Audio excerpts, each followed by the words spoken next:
Bon, aujourd'hui, le glyphosate est mis au banc des accusés, pourquoi pas à la rigueur.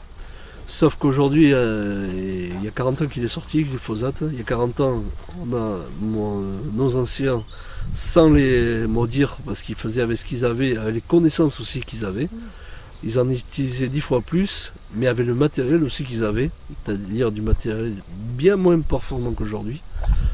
À l'époque, ils en utilisaient 10 litres par hectare, ce qui était énorme, ce qui serait aujourd'hui une aberration complète.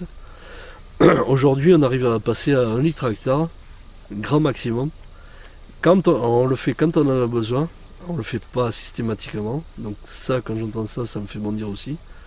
Donc on veut plus le glyphosate, très bien, pourquoi pas. Mais alors qu'on mette, surtout de grâce qu'on mette dans la recherche pour trouver des solutions qui permettent de trouver d'autres alternatives. Parce que c'est pas vrai qu'on va passer du bio à 100% en France du jour au lendemain, ça c'est pas vrai.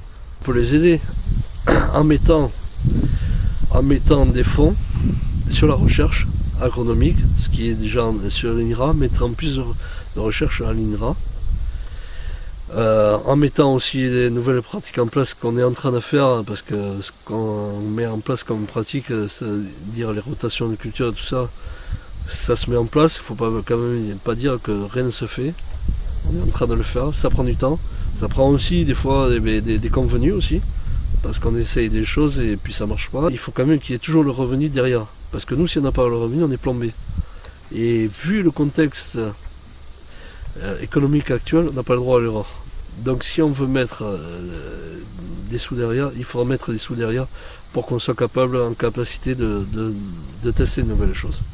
Qu'est-ce qu'on fait des importations de nourriture étrangère qui, elles, mettront massivement du glyphosate sur leur prairie ou sur leur culture? Est-ce qu'on ira chercher vraiment sur ces céréales-là la teneur en glyphosate ou pas? Donc ça va encore créer une concurrence déloyale, une distorsion de concurrence, il faut le dire. Et une fois de plus, c'est l'agriculteur français qui sera pénalisé.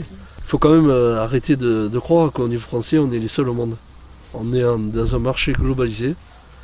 Et soit on fait la chose dans ce marché globalisé, soit on ne le fait pas. Sinon, c'est se tirer une balle dans le pied et ça sera encore tuer un peu plus l'exploitation française.